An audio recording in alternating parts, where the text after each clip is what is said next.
Welcome everyone. This is going to be a second lecture of ADO special series. आपने अगर से पहला video नहीं देखा है तो आप देख सकते हैं. So let's start without any late. So चलिए पहला नंबर क्वेश्चन देखते हैं. एज यू नो हमने हिस्ट्री का क्वेश्चन पूरा कर लिया था और आज हम लोग हिस्ट्री से आगे वाले क्वेश्चन पे जाएंगे. So question is here now. आज हम लोग यहाँ से स्टार्ट करेंगे भारत एवं विश्व का भूगोल. ठीक है, 15 नंबर क्वेश्चन देखते हैं. सीन नदी किस नगर से होकर बहती है? तो ये पेरिस से होकर बहती है. सीन नदी कहाँ है? फ्रांस में है. सीन नदी कहाँ है? फ्रांस में है. और सीन नदी के बारे में एक दो चीज़ जानना जरूरी है कि उद्गम पॉइंट इसका कहाँ है. उद्गम है फ्रांस का एक जगह है डिजोन. डिजोन में इसकी उद्गम है. और ये फाइनली कहाँ गिरती है? ये गिरती है आपको इंग्लिश चैनल. इंग्लिश चैनल में. English Channel as you already know कि इंग्लिश चैनल कहाँ है. इंग्लिश चैनल जो है वो फ्रांस और यूके के बीच में है. यूके मतलब उत्तराखंड नहीं, यूनाइटेड किंगडम के बीच में है. तो चलिए अगला क्वेश्चन देखते हैं. अगला क्वेश्चन है गोबी मरुस्थल है कहाँ है? चीन में है. गोबी मरुस्थल के बारे में हम लोग एक दो पॉइंट जान लेते हैं जो हमारे लिए बेहतर रहेगा. ये गोबी मरुस्थल जो है ये संसार का पांचवा सबसे लार्जेस्ट है. पांचवा लार्जेस्ट मरुस्थल है और एशिया का प्रथम है. पहला लार्जेस्ट मरुस्थल है. और इसके बारे में एक और पॉइंट देख लेते हैं. जैसे ये गोबी का मरुस्थल है तो गोबी स्थित कहाँ है? गोबी मुख्यतः जो मंगोलिया हैं मंगोलिया और चाइना के लैंड पे है. चीन दोनों के क्षेत्र में पड़ता है. हम ये देख लेते हैं कि गोबी का जो ईस्टर्न और क्या कहते हैं दक्षिण में क्या क्या है. थोड़ा देख लेते हैं इसकी चौहद्दी, मतलब चारों तरफ कौन कौन से लैंड है. इसके जो सबसे नीचे यानी गोबी मरुस्थल का जो दक्षिण में पॉइंट है वहाँ पे है नानसान की पहाड़ी. नानसान की पहाड़ी है. इसको भी आप याद रख सकते हैं. इधर है पामीर का पठार. पामीर की पहाड़ी, इसको भी याद रख सकते हैं. और इसके जो पूरब में है रिवंगन पर्वत. इसका नाम है रिवंगन पर्वत. इसके पूरब में रिवंगन पर्वत है. सो अब चलेंगे हम नेक्स्ट क्वेश्चन पे. इसको मिटाते जाते हैं तो थोड़ा अच्छा लगता है देखने में. और नेक्स्ट क्वेश्चन है स्वेज नहर जोड़ती है किस चीज़ को? तो भूमध्य सागर को लाल सागर से जोड़ती है. और फाइनली बात यह है कि स्वेज नहर जो है स्वेज नहर यूके से या यूरोप से, यूके नहीं यूरोप, सॉरी यूके के लिए माफ़ कीजिएगा, यूके नहीं यूरोप से जो है यूरोप से एशिया को जोड़ता है.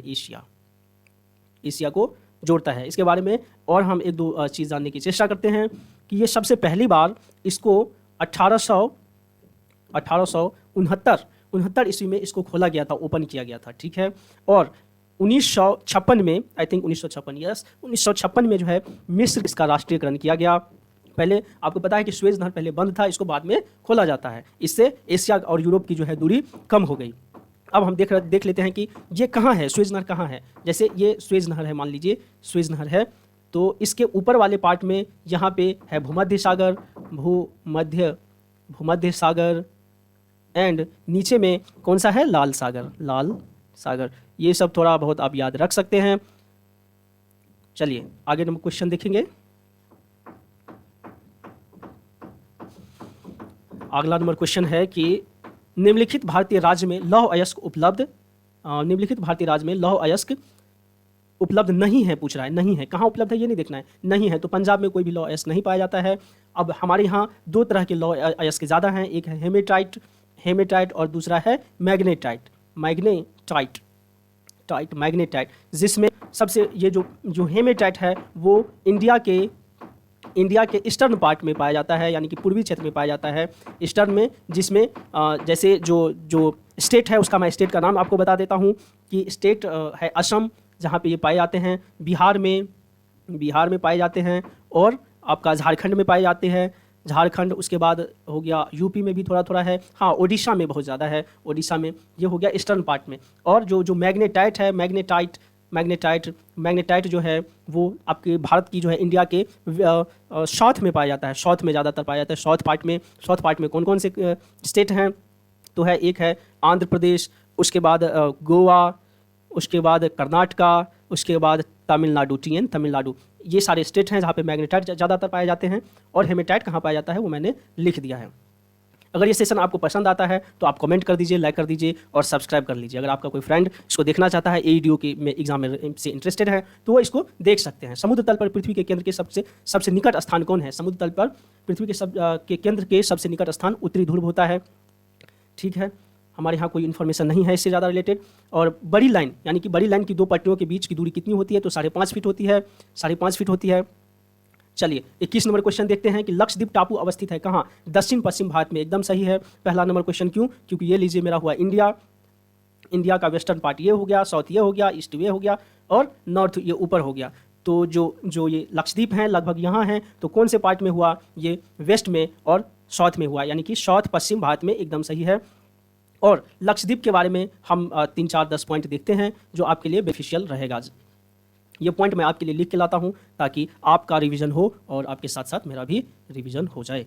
सो चलिए लक्षद्वीप के बारे में हम पहला पॉइंट देख रहे हैं। किसके बारे में देख रहे हैं? लक्षद्वीप के बारे में। थोड़ा याद रखिएगा लक्षद्वीप के बारे में। पहला, ये लक्षद्वीप क्या है? तो ये एक केंद्र शासित प्रदेश है। केंद्र शासित प्रदेश है। किसका? भारत के केंद्र शासित प्रदेश है। और किसका रहेगा? ठीक है। और दूसरा नंबर बात, ये अरब सागर में 36 द्वीपों का एक समूह है। यहाँ पे कितना है? 36 द्वीप समूह है। 36 द्वीप समूहों का समूह है ये लक्षद्वीप। और कहाँ है? अरब सागर में है। आपको पता ही है अरब सागर कहाँ है? अरब सागर इंडिया के, जैसे ये इंडिया है, इस साइड वाला जो पार्ट है वो अरब सागर ही है। तो थोड़ा ध्यान रखिएगा। और इससे अगला पॉइंट देखते हैं। मालाबार तट से, जो हमारे यहाँ मालाबार तट हैं, मालाबार तट कहाँ है? यहाँ पे इंडिया के इस वाले भाग में मालाबार तट है। तो मालाबार तट से लगभग 200 से 400 किलोमीटर की दूरी पर स्थित है। ठीक है। और आगे का पॉइंट देखते हैं। ये सब आपके लिए बेनिफिशियल रहेगा अगर आप इसको जानते रहेंगे तो। आई थिंक यह एक प्रवाल द्वीप है। प्रवाल द्वीप है, ये एक प्रवाल द्वीप है। प्रवाल क्या होता है?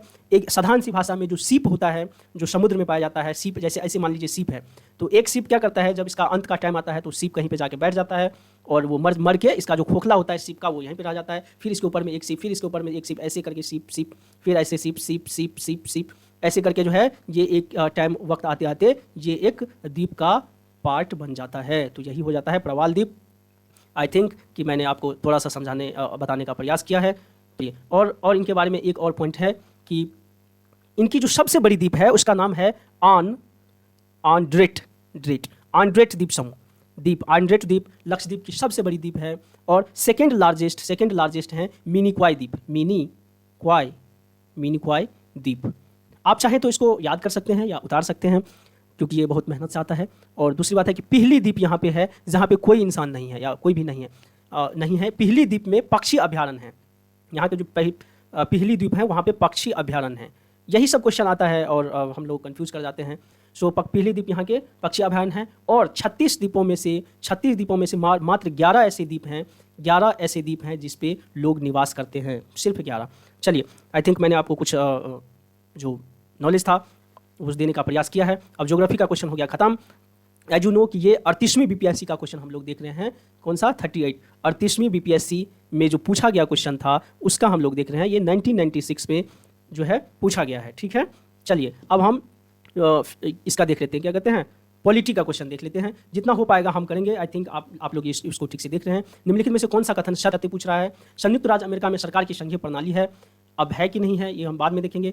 भारत में सरकार की संघीय और एकात्मक दोनों की प्रणाली है। ये एकदम सही बात है।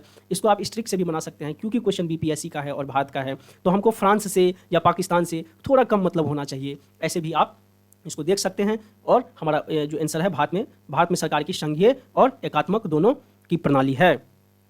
कि एकात्मक कब होता है मैं थोड़ा सा आपको ये बता देता हूँ कि आर्टिकल 352 के तहत जो हमारे यहाँ आपातकाल, संविधान में आपातकाल का जो प्रावधान है, आपातकाल का जो प्रावधान है, उसी समय आपातकाल के टाइम में जो है हमारी जो संविधान है वो केंद्र को ज़्यादा पावर दे देता है और वो एकात्मक हो जाता है। इसीलिए प्रश्न का आंसर जो है बी है। चलिए अगला नंबर क्वेश्चन देखते हैं। 55 नंबर, पंचशील की मुख्य विशेषता क्या है? पंचशील की मुख्य विशेषता क्या है? तो निर्गुटता या आर्थिक सहयोग एवं विकास या सांस्कृतिक संबंधों का विकास या देशों के मध्य मित्रता और शांतिपूर्ण अस्तित्व। क्या है पंचशील का मुख्य ध्येय मतलब उद्देश्य? देशों के मध्य मित्रता और शांतिपूर्ण उद्देश्य होना चाहिए।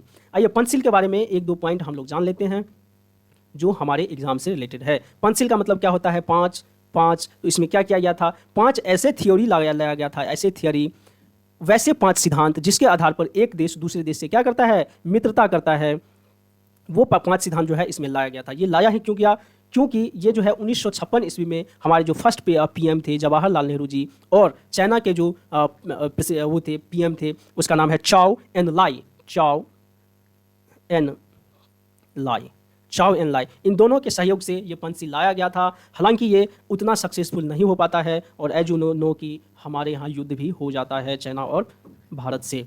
चलिए, इसके बारे में इतना ही जानना जरूरी था। अब हम चलेंगे 24 नंबर क्वेश्चन पे। चल भाई चल, चलिए 24 नंबर क्वेश्चन। 24 नंबर क्वेश्चन है कि भारत के उपराष्ट्रपति के संबंध में कौन सा कथन असत्य है। हमको असत्य ढूंढना है, इस पर भी थोड़ा ध्यान रखना है, असत्य ढूंढना है। तो इसकी योग्यता प्राप्त करने के लिए प्रत्याशी की आयु कम से कम 35 वर्ष होनी चाहिए, ये एकदम सही है, तो ये तो असत्य नहीं हुआ, तो ये क्वेश्चन आंसर नहीं हुआ। उपराष्ट्रपति राज्यसभा का सभापति होता है, ये तो एकदम सही है, तो ये क्वेश्चन मतलब हमारा ऑप्शन सही नहीं हुआ, हमको गलत खोजना है। उपराष्ट्रपति का चुनाव भारत का राष्ट्रपति करता है, ये गलत है, क्योंकि उपराष्ट्रपति का चुनाव कैसे होता है, उपराष्ट्रपति का चुनाव होता है, न कि राष्ट्रपति चुनता है, चुनाव होता है। एकल प्रतिनिधित्व प्रणाली के द्वारा जो है इसका चुनाव होता है, जिसमें संसद के दोनों सदन के लोग जो है भाग लेते हैं। और तो हमारा इसका जो आंसर है वो सी है। हालांकि मतलब सी गलत है, इसीलिए असत्य हमको खोजना था, तो सी हो गया। और ये जो है भारत के प्रथम उपराष्ट्रपति राधाकृष्णन थे, एकदम सही है, यानी इसका आंसर सी हुआ, आप लोग याद रखिएगा। चलिए 25, यदि कोई विधेयक लोकसभा द्वारा स्वीकृत हो जाए तो राज्यसभा इसे अधिक से अधिक रोक सकती है। कितने दिन? राज्यसभा कितना दिन रोक सकता है? ज़्यादा से ज़्यादा मैक्सिमम 14 दिन तक रोक सकते हैं, उससे ज़्यादा नहीं रोक सकते हैं। 26वां नंबर, भारतीय संविधान में संशोधन के लिए विधेयक लाया जा सकता है कहाँ? केवल लोकसभा में, केवल राज्यसभा में, या लोकसभा या राज्यसभा में, या भारत के सर्वोच्च न्यायालय में? तो सबसे पहले सर्वोच्च न्यायालय में कोई भी संशोधन विधेयक नहीं लाया जाता है, इसको हम काट दिए।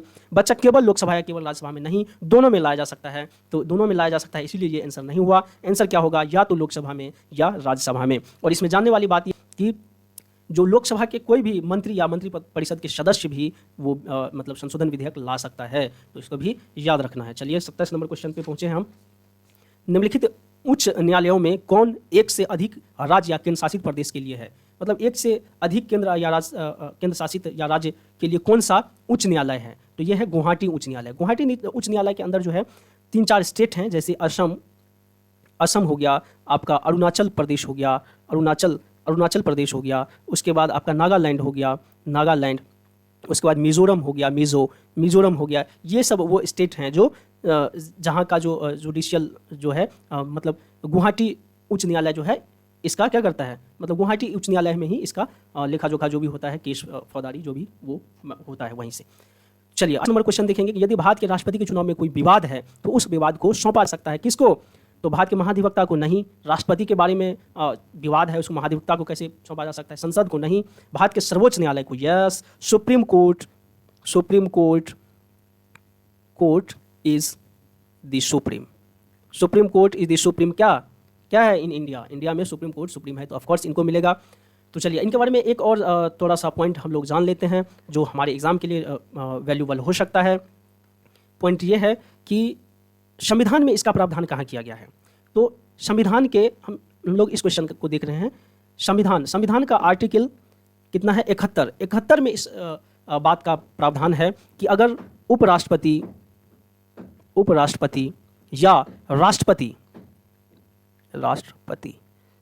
के चुनाव से रिलेटेड अगर कोई विवाद होता है तो उस विवाद का निपटारा कौन करेंगे? तो भारत के सर्वोच्च न्यायालय करेंगे। ठीक है, यही बताना था। चलिए हम लोग आगे बढ़ते हैं। अगर सेशन आपको ठीक लगे तो आप थोड़ा लाइक कर दीजिए, सब्सक्राइब कर दीजिए और शेयर कर दीजिए। 29 नंबर क्वेश्चन, भारतीय संविधान भारत के राष्ट्रपति को अधिकार नहीं देता है। क्या अधिकार नहीं है राष्ट्रपति को? तो प्रधानमंत्री की नियुक्ति का ये तो है। राज्यों के मुख्यमंत्री की नियुक्ति का बिल्कुल नहीं है, क्योंकि इसकी जो नियुक्ति करता है वो कौन करता है? राज्यपाल करता है। राज्यपाल नियुक्ति करता है। राज्यों के मुख्यमंत्री की नियुक्ति राज्यपाल करता है। ये रक्षा बलों का सर्वोच्च कमांडर होने का ये तो है। देश के किसी भाग में आपातकालीन स्थिति लगाने का पावर तो राष्ट्रपति के पास होता है। तो अल्टीमेटली इसका आंसर क्या हुआ? बी। कौन सा हमको अधिकार नहीं देता है ढूंढना था, तो राज्यों के मुख्यमंत्री की नियुक्ति का अधिकार नहीं देता है। क्यों? क्योंकि ये अधिकार तो स्टेट के जो राज्यपाल होते हैं उसके पास होता है। हालांकि राज्यपाल को कौन नियुक्त करता है? हालांकि राज्यपाल को राष्ट्रपति नियुक्त करता है। अगला नंबर क्वेश्चन देखेंगे 30, भारतीय संविधान के लिए प्रथम संशोधन कब आया था? तो 1951 में आया था। और 31वां नंबर, सिक्किम भारत का एक राज्य बनाया गया था कब? 36वां संविधान संशोधन के द्वारा सिक्किम जो है 1975 में भारत का, इंडिया का 22वां राज्य बनता है, 22वां राज्य बनता है, इसको याद रखिएगा। भारत के सर्वोच्च न्यायालय की स्वीकृति क्षमता कितनी है? तो ये क्योंकि ओल्ड क्वेश्चन है, इसमें नहीं दिया हुआ है। अभी जो वर्तमान का है, वर्तमान में सर्वोच्च न्यायालय की स्वीकृति क्षमता जो है 34 है। कितना? 34, जिसमें एक हो गया आपका chief justice of India, CJI chief justice of India, plus 33 वरिष्ठ न्यायाधीश, मतलब 33 अन्य न्यायाधीश, तो 34 हो गया।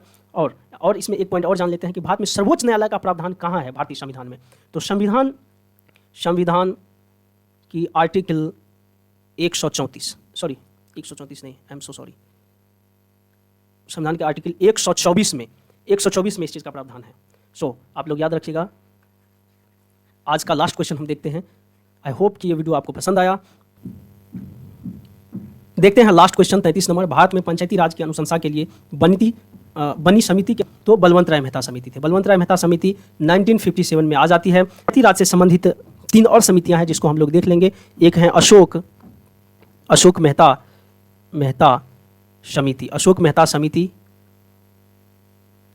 मेहता समिति, ये आती है 1977 में। और उसके बाद आती है PVK राय समिति,